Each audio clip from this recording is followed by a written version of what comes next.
ஜோதிடம் என்னும் தெய்வக்கலை மூலமாக என்னை அங்கீகரித்து ஆதரிக்கும் அன்பு நேயர்களுக்கு இனிய வணக்கம்ங்க.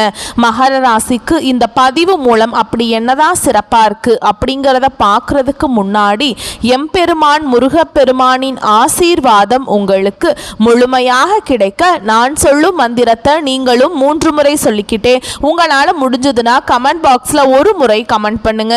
ஓம் முருகா போற்றி, ஓம் முருகா போற்றி, ஓம் முருகா போற்றி. என்னை படைத்து உன் மக்களுக்கு சேவை செய்ய அனுப்பிய கந்தா கடம்பா கதிர்வேலா, என் ஜோதிடம் பழிக்க மனதார பாதம் தொட்டு வணங்குகிறேன். தினமும் உங்களுக்கு கிரகநிலை மாற்றத்தால் வரக்கூடிய சுப பலன்களை அறிய கட்டாயம் சப்ஸ்கிரைப் பண்ணி பெல் பட்டன் அப்புறம் ஆல்னு ஆப்ஷன் இருக்கும், அதையும் மறக்காம கொடுத்து வச்சிருங்க. ஒவ்வொரு பதிவும் உங்களைய வெற்றியடைய வைக்க வேண்டும் அப்படிங்கிற எண்ணத்துல தாங்க போடுறோம். மகர ராசிக்காரங்க புதுமையான சிந்தனைகளுக்கு சொந்தக்காரங்க. பூ போல மனசு, கோபத்தை மறைச்சிட்டு சிரிப்பை மட்டும் காட்டக்கூடியவங்க. எடுத்த காரியத்தை எப்படியாவது முடிச்சிடணும் அப்படிங்கிறதுக்காக கஷ்டப்பட்டு போராடக்கூடியவங்க. நல்லது கெட்டதை முழுசா தெரிஞ்சவங்க. சனி பகவான ராசி அதிபதியா கொண்டவங்க. மகர ராசிக்காரங்க உங்களை பொறுத்த வரைக்கும் இந்த செப்டம்பர் மாதத்துல கிரக நிலைகள் பத்தி பார்க்கலாங்க. தன வாக்கு குடும்பஸ்தானத்துல சனி பகவான், அவர் கூடவே ராகு பகவான் இருக்கார். ரண ருண ரோகஸ்தானத்துல குரு பகவான், களத்திர ஸ்தானத்துல சுக்கிர பகவான், அஷ்டமஸ்தானத்துல சூரிய பகவான், அவர் கூடவே புதன் பகவான், அப்புறம் கேது பகவான். இந்த 3 கிரகங்களும் கூட்டணியில இருக்காங்க. பாக்கியஸ்தானத்துல செவ்வாய் பகவான், லாபஸ்தானத்துல சந்திர பகவான். இப்படி கிரகங்கள் வலம் வராங்க. உங்களை பொறுத்த வரைக்கும் கிரக மாற்றங்கள் அப்படின்னு பார்த்தோம்னா 11/9/2025 அன்னைக்கு அஷ்டமஸ்தானத்துல இருந்து புதன் பகவான் பாக்கியஸ்தானத்துக்கு மாற்றமாகிறார். 14/9/2025 அன்னைக்கு பாக்கியஸ்தானத்திலிருந்து செவ்வாய் பகவான் தொழில் ஸ்தானத்துக்கு மாற்றமாகிறார். 15/9/2025 அன்னைக்கு களத்திர ஸ்தானத்திலிருந்து சுக்கிர பகவான் அஷ்டமஸ்தானத்துக்கு மாற்றமாகிறார். 16/9/2025 அன்னைக்கு அஷ்டமஸ்தானத்திலிருந்து சூரிய பகவான் பாக்கியஸ்தானத்துக்கு மாற்றமாகிறார். 29/9/2025 அன்னைக்கு பாக்கியஸ்தானத்திலிருந்து புதன் பகவான் தொழில் ஸ்தானத்துக்கு மாற்றமாகிறாருங்க. உங்களை பொறுத்த வரைக்கும் குணாதிசயங்கள் மற்றும் பலன்களை பற்றி விரிவாக இந்த பதிவில் பார்க்கலாங்க. எல்லா இடங்கள்லையும் நேர்மையையும் உண்மையை மட்டுமே நம்பக்கூடியவங்க இந்த மகர ராசிக்காரங்க. உங்களுக்கு சொந்தமோ பந்தமோ அது தப்புனா அது தப்பு தான், வெட்டு 1 துண்டு 2ன்னு பேசக்கூடியவங்க. உண்மை நியாயத்துக்கு மட்டுமே என்னைக்குமே கை கொடுப்பீங்க. உண்மைக்கு புறம்பா எந்த ஒரு விஷயத்தையுமே செய்ய மாட்டீங்க. இதனால தான் மகர ராசிக்காரங்களுக்கு நிறைய கஷ்டங்களும் துன்பங்களும் அதிகமாகவே ஏற்பட்டு இருக்குங்க. தங்களுடைய கஷ்டத்தையும் கண்ணீரையும் கடுகளவு கூட மற்றவங்களுக்கு தெரியாம பார்த்துப்பாங்க. இதனால பார்க்குறவங்க எல்லாருமே மகர ராசியா இவங்களுக்கு என்னப்பா சூப்பரா இருக்கிறாங்க, இவங்களுக்கு என்ன குறைச்சல் அப்படின்னு தான் நினைச்சிட்டு இருக்காங்க. ஆனா சாப்பாட்டுக்கு கூட கஷ்டப்படுறது உங்களுக்கு மட்டும்தாங்க தெரியும். கஷ்ட காலத்துல திரும்பி பார்க்க கூட ஆள் கிடையாது. ஏதோ தட்டு தடுமாறி எந்திரிச்சு நிக்கிறப்போ உங்களை குறை சொல்றதுக்குனே நிறைய பேர் தேடி வருவாங்க. உங்க சொந்தக்காரங்க நண்பர்களுக்கு ஒரு தேவை இருக்குதுன்னா மட்டும்தான் உங்க கிட்ட வருவாங்க. அந்த தேவை முடிஞ்ச உடனே உங்களை தூக்கி போட்டுருவாங்க. மறுபடியும் அவங்க வந்து உங்ககிட்ட உதவின்னு கேட்பாங்க. அவங்க உங்களுக்கு முன்னாடி பண்ண துரோகத்தை எல்லாமே மறந்துட்டு மீண்டும் அவங்களுக்காக உதவி செஞ்சு ஏமாறக்கூடியவங்க தான் நீங்க. வாழ்க்கையில எப்படியாவது முன்னேறணும் அப்படிங்கிறதுக்காக தினம் தினம் கஷ்டப்பட்டு உழைக்கக்கூடியவங்க தான் மகர ராசிக்காரங்க. கடந்த காலகட்டங்களில் தங்களுடைய வாழ்க்கையில நீங்க நல்லது நடக்கும்னு நினைச்சிட்டு இருந்திருப்பீங்க. ஆனா உங்களுக்கு அந்த டைம்ல ஒரு மிகப்பெரிய ஏமாற்றம் தான். ஏன்னா இந்த 7 சனி மூலமா நிறைய கஷ்டங்களும் துன்பங்களும் பிரச்சனைகளுமே பெரும்பாலும் சந்திச்சிருப்பீங்க.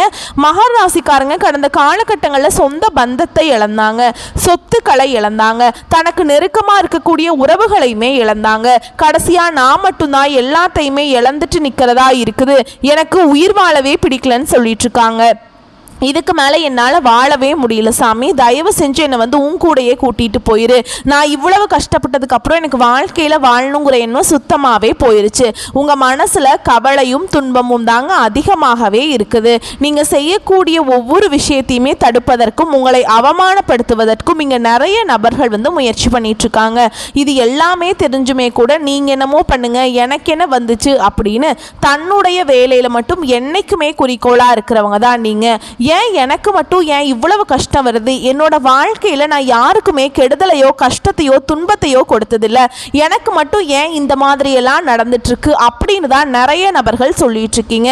மகர ராசிக்காரங்களுக்கு பிரச்சனைங்கிறது வரும், அது கொஞ்ச நாள் இருக்கும், அதுக்கப்புறம் அந்த பிரச்சனை போயிடும். இந்த மாதிரி பிரச்சனை வரும் போகும் அப்படிங்கிற நிலைமையில தான் நிறைய நபர்கள் வாழ்ந்துட்டு இருக்கீங்க. நீங்கள் என்னதான் பிரச்சனையை தவிர்த்தாலும் ஏதாவது ஒரு சூழலில் உங்களை நோக்கி பிரச்சனையும் கஷ்டமும் வந்துக்கிட்டு தாங்க இருக்குது. இனி வரக்கூடிய நாட்களில் உங்களுக்கு இன்பத்தையும் மகிழ்ச்சியையும் தரக்கூடிய ஒரு காலகட்டமாகவே அமைஞ்சிருக்குது. அதாவது பார்த்தீங்கன்னா உங்களுக்கு சனி பகவானுடைய வக்ர பயிற்சியானது ஸ்டார்ட் ஆயிடுச்சு. எங்களுக்கு ஒரு சின்ன ஒரு சந்தேக சாமி, எங்களுக்கு சனி பயிற்சி தெரியும், அது என்ன சனி பகவானுடைய வக்ர பயிற்சி அப்படின்னு நிறைய பேர் கேட்பீங்க. அதாவது பார்த்தீங்கன்னா சனி பயிற்சி அப்படிங்கிறது மார்ச் மாத இறுதியில் சனி பகவான் வந்து கும்ப ராசியிலிருந்து மீன ராசிக்கு வந்து சஞ்சாரம் பண்ணுறார். அது வந்து சனி பயிற்சின்னு சொல்லுவாங்க. இப்போ பார்த்தீங்கன்னா மீன ராசியில் தான் இருக்கார். அங்கிருந்து பார்த்தீங்கன்னா உங்களுக்கு சனி வந்து வக்ர நிவர்த்தி ஆகிறாருங்க. அதாவது என்ன அப்படின்னு பார்த்தீங்கன்னா இத்தனை நாட்களாக வந்து மைனஸாக செயல்பட்ட சனி பகவான் இனி வரக்கூடிய ஒரு 4-5 மாதங்களுக்கு தன்னுடைய இருப்பிடத்திலேயே இருந்து முழுவதுமாகவே பிளஸ்ஸாக செயல்பட போறார். இதுதான் வந்து சனி பகவானுடைய வக்ர பயிற்சிங்க. இதன் மூலமா பார்த்தீங்கன்னா சனியை வந்து ராசி அதிபதியாக கொண்டவங்க தான் மகர ராசிக்காரங்க. கண்டிப்பாக நல்ல ஒரு முன்னேற்றம் அப்படிங்கிறது உங்கள் வாழ்க்கையில் விரைவில் வரப்போகுதுங்க. கடந்த காலகட்டங்களில் உங்களுடைய வாழ்க்கையில் நீங்கள் எதையெல்லாமே இழந்துட்டு கஷ்டப்பட்டுட்டு வருத்தப்பட்டு இருக்கீங்களோ அது அனைத்தும் தரக்கூடிய ஒரு காலகட்டமாகவே பார்க்கப்படுது. ஏன்னா கடந்த காலகட்டங்களில் இந்த 7.5 சனி மூலமாக நிறைய கஷ்ட துன்பங்களை பெரும்பாலும் சந்திச்சவங்க தான் மகர ராசிக்காரங்க. இனி வரக்கூடிய ஒரு 4-5 மாதங்களை பொறுத்த வரைக்கும் நல்ல ஒரு ராஜயோகத்தை கொண்டுள்ள ஒரு நாட்களாகவே பார்க்கப்படுது. அது மட்டும் இல்லாமல் உங்களுக்கு சுக்கிர பயிற்சியோட பலன்களும் ஸ்டார்ட் ஆயிடுச்சு. இந்த சுக்கிர பயிற்சியோட பலன்கள் பார்த்தீங்கன்னா இது வந்து 12 ராசிக்குமே ஒரு பொது பலன்களாகவே பார்க்கப்படுது. இருந்தாலுமே கூட நல்ல ஒரு முன்னேற்றம் அப்படிங்கிறது சுக்கிர பயிற்சி மூலமாக மகர ராசிக்காரங்க வாழ்க்கையில் ஏற்பட போகுது. உங்களுக்கு இந்த ஆகஸ்ட் 31ஆம் தேதியிலிருந்து பார்த்தீங்கன்னா உங்களுக்கு 5 கிரகங்களுடைய சேர்க்கை வந்து ஒன்றாக இருக்குதுங்க. இதன் மூலமாக பார்த்தீங்கன்னா உங்களுக்கு கடந்த காலகட்டங்கள் இந்த குரு பயிற்சியோட பலன்கள் வந்து உங்களுக்கு வந்து மட்டும் கிடைக்காம இருந்தது. இனி வரக்கூடிய நாட்களில் குரு பயிற்சியோட பலன்கள் வந்து முழுமையாக கிடைக்க போகிறதுனால பொருளாதாரத்தில் உங்களை வந்து அசைச்சிக்கவே முடியாது. அந்த அளவுக்கு நல்ல ஒரு மாறுதல் அப்படிங்கிறது விரைவில் உங்கள் வாழ்க்கையில் ஏற்பட போகுதுங்க. கடந்த காலகட்டங்களில் நல்ல ஒரு வேலைங்கிறது கிடைச்சிருக்காது. ஏதோ ஒரு கிடைக்கிற வேலைக்கு ஒரு 10,000 சம்பளத்துக்கோ 15,000 சம்பளத்துக்கோ பிடிக்காத ஒரு வேலையை குடும்ப கஷ்டத்துக்காக செஞ்சுட்டு இருந்திருப்பீங்க. இனி வரக்கூடிய நாட்களில் உங்கள் தகுதிக்கேற்ப நீங்கள் ஒரு அரசாங்க வேலைக்கு ட்ரை பண்ணாலும் சரி, இல்லை ஒரு ஐடி ஜாபோ பிரைவேட் ஜாபோ பேங்க் ஜாபோ நீங்கள் எங்கே வேலைக்கு ட்ரை பண்ணாலும் அந்த ஜாப் அப்படிங்கிறது உங்களுக்கு நிச்சயமாக கிடைக்க போகுதுங்க. சனி பகவானுடைய பார்வை உங்களுக்கு நேரடியாகவே இருக்குதுங்க. இதன் மூலம் வருமானம் அப்படிங்கிறது பல வழிகளில் வரும். தொழிலில் லாபம் சற்று அதிகமாகவே கிடைக்கும். அரசியல்வாதிகளை பொறுத்த வரைக்கும் புதிய பொறுப்புகள் புதிய பதவிகள் எல்லாமே தானாகவே உங்களை வந்து சேரும். ராகுவால உங்களுடைய செல்வாக்கு உயரும், உடல் ஆரோக்கியம் மேம்படும், சங்கடங்கள் நீங்கும். மறைமுகமாக உங்கள் தொழில் வாழ்க்கையிலையும் சரிங்க இல்லற வாழ்க்கையிலையும் சரி நிறைய நபர்கள் வந்து ஏதாவது ஒரு வகையில் பிரச்சனையும் தொல்லையும் கொடுத்துக்கிட்டே இருந்திருப்பாங்க. இனி அவங்களுடைய தொந்தரவுங்கிறது முழுவதுமாகவே இருக்காதுங்க. கடந்த காலகட்டங்களில் நீங்களும் ஒரு கம்பெனியில் இரவு பகல் பார்க்காம உழைச்சிட்டு இருந்திருப்பீங்க.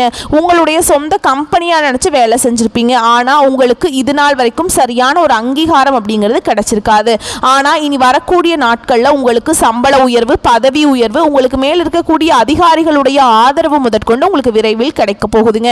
இனி நினைச்சது எல்லாமே நடக்கும். தொழில் வியாபார தடைகள் அனைத்தும் விலகும், லாபம் அதிகமாக கிடைக்கும், முன்னேற்றம் உண்டாகும், வரவேண்டிய பணம் விரைவில் கைக்கு வந்து சேரும், குடும்பத்தில் நெருக்கடிகள் விலகும், செல்வாக்கு அந்தஸ்து உயரும், வெளிநாட்டு முயற்சிகள் வெற்றியை தரும், தெய்வ சிந்தனை அதிகமாகும், பெரியோர்களுடைய உதவிகள் கிடைக்கும், உறவில் இருந்த சண்டை சச்சரவு முழுவதுமாகவே விலகும், புதிய நண்பர்கள் உங்களுக்கு உதவி செய்வாங்க, தொழிலில் ஏற்பட்ட நெருக்கடிகள் நீங்கும், முடங்கி கிடந்த நிறுவனங்கள் மீண்டும் இயங்கும், வியாபாரத்தில் எதிர்பார்த்த லாபம் கிடைக்கும், புதிய தொழில் தொடங்கக்கூடிய முயற்சிகள் கண்டிப்பாக உங்களுக்கு வெற்றியை தரும். கடந்த காலகட்டங்களில் திருமண நிலை அப்படிங்கிறது மகர ராசிக்காரங்களுக்கு நிறைய பிரச்சனையும் சிக்கலையுமே பெரும்பாலும் சந்திச்சிருப்பீங்க.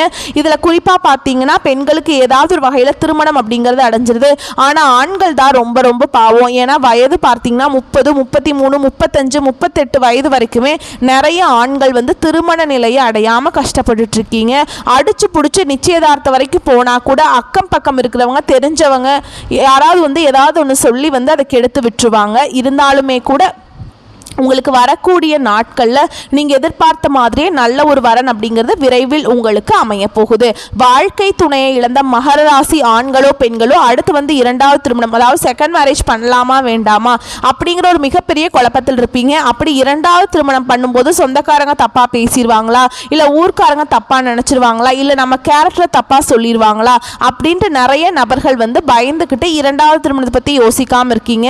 ஏன்னா இப்போ இருக்கக்கூடிய பொருளாதார சூழலும் இப்போ இருக்கக்கூடிய காலகட்டத்தையும் வச்சு பார்க்கும்போது ஒரு சிங்கிள் பேரண்டால இந்த சொசைட்டியில் சர்வே பண்ணுறது ரொம்ப ரொம்ப கஷ்டங்க. நீங்கள் எதிர்பார்த்த மாதிரியே நல்ல ஒரு மறுவாழ்க்கை அப்படிங்கிறது விரைவில் உங்களுக்கு அமையும். குழந்தை பாக்கியத்துக்காக எங்க மகர ராசி நேயர்கள் பார்த்தீங்கன்னா எங்களுக்கு மேரேஜ் ஆகி 3 வருஷம் ஆகுது சாமி, 5 வருஷம் ஆகுது, 8 வருஷம் ஆகுது, நாங்களும் போகாத ஹாஸ்பிட்டல் இல்லை, பார்க்காத ட்ரீட்மெண்ட் இல்லை, வாரத்தில் 3 நாள் கோவிலுக்கு போய் வழிபாடு செஞ்சுட்டு வந்துட்டு இருக்கோம், எங்களுக்கு குழந்தை பாக்கியமே இல்லை சாமி அப்படின்னு நிறைய நபர்கள் சொல்றீங்க. கண்டிப்பாக இந்த குரு பயிற்சி மூலமாக உங்களுக்கு உடல் சார்ந்த பிரச்சனைகள் அனைத்தும் வரக்கூடிய நாட்களில் முழுவதுமாகவே நிவர்த்தியாகி இந்த 2025 முடியறதுக்குள்ள உங்களுக்கு விரைவில் குழந்தை பாக்கியம் அப்படிங்கிறது நிச்சயமா உண்டாகுங்க. பிரிந்திருக்கக்கூடிய கணவன் மனைவி எல்லாமே டிவோர்ஸ்க்காக அப்ளை பண்ணிட்டு வெயிட் பண்ணிட்டு இருப்பீங்க. நீங்கள் மீண்டும் ஒரு முறை ஒன்றாக சேர்ந்து பேசக்கூடிய வாய்ப்பு கிடைக்கும் பட்சத்தில் கண்டிப்பாக இருவரும் ஒன்றாக இணைந்து வாழ்வீங்க. கடந்த காலகட்டங்களில் காதலில் அதிகமான தோல்விகளை சந்திச்சது யாருன்னு பார்த்தீங்கன்னா அது முழுக்க முழுக்க மகர ராசிக்காரங்க தான். ஏன்னா அந்த டைமில் உங்களுக்கு இந்த 7.5 சனியோட தாக்கம் அப்படிங்கிறது அதிகமாக இருந்ததுனால நீங்கள் என்ன பண்ணாலும் அந்த இடத்துல வந்து உங்களுக்கு மேலே சக்ஸஸே பண்ண முடியாதுங்க. ஏதாவது ஒரு ஃபெயிலியர் அப்படிங்கிறது உங்கள் வாழ்க்கையில் தொடர்ந்து கொண்டே தான் இருந்திருக்கும். இனி வரக்கூடிய நாட்களில் உங்களுடைய காதலை நீங்கள் வெளிப்படுத்தும் போது அந்த காதல் கண்டிப்பாக கைகூடும். வீட்டில் போய் சொல்லும்போது பெற்றோர்களே உங்களுக்கு முன்னாடி நின்று திருமணம் செய்து வைக்கக்கூடிய வாய்ப்புகள் அதிகமாகவே உள்ளது. இனி வரக்கூடிய நாட்களில் கடினமான காரியத்தையுமே சுலபமாக செஞ்சு முடிச்சிருவீங்க. உங்கள் எளிமையான பேச்சு திறமையால் நீங்கள் அனைவரையுமே கவர்ந்திருப்பீங்க. சமூகத்தில் உங்கள் பெயருக்கும் புகழுக்கும் படிப்படியாக முன்னேற்றம் வரப்போகுது. சிலருக்கு படிப்பதற்காகவும் வேலை விஷயமாகவும் தொழில் விஷயமாகவும் வெளியூர் வெளிநாடு போகக்கூடிய வாய்ப்புகள் எல்லாமே கிடைக்க போகுது. சிலர் வந்து புதிதாக தொழில் தொடங்குற முயற்சி பண்ணுவீங்க. அந்த முயற்சிக்கு எதிர்பார்த்த உதவிகள் உங்களுக்கு நிச்சயமா கிடைக்கும். மகர ராசியை பொறுத்த வரைக்கும் நீங்க ஆண்களோ பெண்களோ அரசு வேலையோ தனியார் வேலையோ கூலி வேலையோ நீங்க எதிர்பாராத வருமானம் அப்படிங்கிறது உங்களுக்கு இரட்டிப்பு மடங்காக கிடைக்க போகுது. சேமிப்பு அப்படிங்கிறது பல மடங்காக உயரப்போகுது. இதன் மூலமாக கடந்த காலகட்டங்களில் ஏற்பட்ட கடன் பிரச்சனை அனைத்தும் உங்களுக்கு வரக்கூடிய நாட்களில் முழுவதுமாகவே நிவர்த்தியாக போகுதுங்க. இந்த 2025 முடிஞ்சு 2026 நீங்க அடியெடுத்து வைக்கும்போது ஒரு பைசா கடன் இல்லாம அனைத்து விதமான கடன்களையுமே கட்டி முடிக்கக்கூடிய அளவுக்கு நல்ல ஒரு பொருளாதார முன்னேற்றமும் நல்ல ஒரு வாழ்க்கை முறையும் விரைவில் உங்க வாழ்க்கையில ஏற்பட போகுது. இனி வரக்கூடிய நாட்கள்ல உங்களுடைய வளர்ச்சி அப்படிங்கிறது யாருமே எதிர்பார்க்காத அளவுக்கு ஒரு மிகப்பெரிய ஒரு அசுர வளர்ச்சியா இருக்க போகுது. உங்களுடைய சொந்தக்காரர்களும் நண்பர்களுமே உங்களுக்கு பொறாமைப்பட போறாங்க. இவர்களே உங்களுக்கு எதிரிகளாகவும் துரோகிகளாகவும் மாறக்கூடிய வாய்ப்புகளும் அதிகமாகவே உள்ளது. முடிஞ்ச அளவுக்கு தவறான உறவுகள், அது யாரா இருந்தாலும் சரி, குடும்ப உறவா இருந்தாலும் சரி, நண்பராக இருந்தாலும் சரி, தெரிந்தவராக இருந்தாலும் சரி, யாரா இருந்தாலும் சரிங்க, உடனடியா தவறான நபர் என்று தெரிந்தால் அவர்களை விட்டு விலகி கொள்வது மகர ராசிக்காரங்களுக்கு ரொம்ப ரொம்ப நல்லதுங்க. இல்லாத பட்சத்தில் நிறைய பிரச்சனையும் சிக்கலையுமே பெரும்பாலும் சந்திக்கக்கூடிய வாய்ப்புகள் அதிகமாகவே உள்ளது. தவறான உறவு என்று தெரிந்தால் அவர்களை விட்டு உடனடியாக வெளியேறுங்க. ஓகேங்களா? மேலும் உங்களை பொறுத்த வரைக்கும் பலன்கள் வந்து இன்னும் கொஞ்சம் விரிவாக சொல்றேங்க, கேட்டுக்கோங்க. எத்தனை தடை வந்தாலும் எடுத்த காரியத்தை செய்து முடிப்பதில் பின்வாங்காத மகர ராசி அன்பு சொந்தங்களே, இந்த செப்டம்பர் மாதம் நன்மை வந்து உங்களுக்கு வந்து சேருங்க. எல்லா வகையிலுமே நல்லதே நடக்கும். அனுகூலமான பலன்கள் உண்டாகும். பண வரத்து அதிகரிக்கும். எதிர்ப்புகள் விலகும். நண்பர்கள் மூலம் உதவிகள் கிடைக்கும். விரும்பிய காரியங்களை செய்து சாதகமான பலன்களை கிடைக்க பெறுவீங்க. புதிய நபர்களின் அறிமுகம் கிடைக்கும். தொழில் வியாபாரத்தை பொறுத்த வரைக்கும் வியாபாரம் தொடர்பான காரியங்கள்ல சாதகமா நடந்து முடியுங்க. வியாபார போட்டிகள் குறையும். பழைய பாக்கிகள் வசூலாகும். தொழில விரிவாக்கத்திற்கு தேவையான பண உதவிகள் கிடைக்கும். உத்தியோகத்தில் இருக்கவங்களுக்கு மேல் அதிகாரிகளின் ஆதரவு கிடைக்க பெறுவீங்க. பணி நிமித்தமாக வெளிநாடு செல்ல வேண்டி வருங்க. குடும்பத்துல சுப காரியங்கள் நடக்கும். கணவன் மனைவிக்கிடையே அன்பு அதிகரிக்கும். பிள்ளைகள் உங்க சொல்படி நடப்பது மனதுக்கு திருப்தியை தரும். உறவினர்கள் நண்பர்கள் மூலம் நன்மைகள் நடக்கும். பெண்களுக்கு பண வரத்து எதிர்பார்த்தபடி இருக்கும். எடுத்த காரியங்கள்ல சாதகமான பலன் கிடைக்கும். அரசியல்வாதிகளை பொறுத்த வரைக்கும் எதிர்ப்புகளையும் மீறி முன்னேறுவீங்க. அடுத்ததான் வீண் பேச்சுவார்த்தைகள், வீண் வாக்குவாதங்கள் இவங்களெல்லாம் தவிர்த்துக்கிறது நல்லதுங்க. ஓகேங்களா. கலைத்துறையினரை பொறுத்த வரைக்கும் படைப்பு திறன் வளரும். பொது நிகழ்ச்சிகளுக்கு தலைமை தாங்கும் அளவுக்கு பிரபலமாவீங்க. நல்ல வாய்ப்புகள் வரும். உங்கள் முன்னேற்றத்துக்கு பாதை வழிவகுக்குங்க. அந்த மாதிரி காலமாக இருக்க போகுது. மாணவர்களுக்கு கல்வியில் எதிர்பார்த்த உயர்வுகள் கிடைக்கும். உற்சாகமாக காணப்படுவீங்க. மேலும் உங்களை பொறுத்த வரைக்கும் நட்சத்திர பலன்களை பார்க்கலாங்க. உத்திராட நட்சத்திரம் 3ஆம் பாதம் 4ஆம் பாதம். உங்களை பொறுத்த வரைக்கும் இந்த செப்டம்பர் மாதம் நண்பர்கள் மூலம் உதவிகள் கிடைக்கும். வாகன லாபம் ஏற்படும். தந்தையுடன் வீண் வாக்குவாதங்களை தவிர்ப்பது நல்லது. வெளி தொடர்புகளில் எச்சரிக்கை தேவை. எண்ணப்படி காரியங்கள் செய்து முடிக்கும் சூழல் ஏற்படும். செலவுகளை குறைக்க திட்டமிடுவது நல்லதுங்க. கௌரவம் உயரும். அடுத்ததா திருவோண நட்சத்திரம். உங்களை பொறுத்த வரைக்கும் இந்த செப்டம்பர் மாதம் எடுத்துக்கொண்ட காரியங்கள்ல எல்லாமே சூப்பராக நடந்து முடியுங்க. சந்தேகங்கள் அவ்வப்போது விலகி போகும். ஆனால் அடிக்கடி தோன்றும், ஆனால் விலகிடுங்க. திட்டமிட்டு செயலாற்றுவது முன்னேற்றத்திற்கு உதவும். சிக்கலான பிரச்சனைகளையும் எளிதாக தீர்ப்பீங்க. பண வரத்து இருக்கும். திறமையான செயல்களால் புகழுகளும் அந்தஸ்தும் உயரும். அடுத்ததான் அவிட்ட நட்சத்திரம் 1ஆம் பாதம் 2ஆம் பாதம். உங்களை பொறுத்த வரைக்கும் இந்த செப்டம்பர் மாதம் பேச்சின் இனிமை சாதுரியம் இவற்றால் எடுத்த காரியங்கள் எல்லாமே கைகூடும். பயணங்கள் ஏற்படலாம். ஆன்மீக பணிகளில் நாட்டம் செலுத்துவது நல்லதுங்க. உங்களுடைய பொருட்களை கவனமாக பாதுகாத்துக் கொள்வது நல்லது. வாகனங்களில் செல்லும் போது கவனம் தேவைங்க. அடுத்ததா உங்களை பொறுத்த வரைக்கும் பரிகாரம் அப்படின்னு பார்த்தோம்னா சனி பகவானுக்கு எல் தீபம் ஏற்றி வணங்கி வர கஷ்டங்கள் நீங்கும். ஆரோக்கியம் சீராக இருக்கும். அடுத்ததா உங்களை பொறுத்த வரைக்கும் அதிர்ஷ்டமான கிழமைகள் அப்படின்னு பார்த்தோம்னா ஞாயிறு, செவ்வாய், வெள்ளிங்க. உங்களை பொறுத்த வரைக்கும் சந்திராஷ்டமம் தினங்கள் அப்படின்னு பார்த்தோம்னா செப்டம்பர் 19, 20, 21 இந்த நாட்களில் எங்கும் கவனம், எதிலும் கவனம். உங்களை பொறுத்த வரைக்கும் அதிர்ஷ்டமான தினங்கள் அப்படின்னு பார்த்தோம்னா செப்டம்பர் 13, 14 இந்த நாட்களில் சுபகாரியங்கள் செய்ய பயன்படுத்திக்கோங்க. நல்லதே நடக்கும். வரக்கூடிய வாய்ப்புகளை மட்டும் கரெக்டாக பயன்படுத்திக்கோங்க. வாழ்த்துக்கள். நன்றி. வணக்கம்.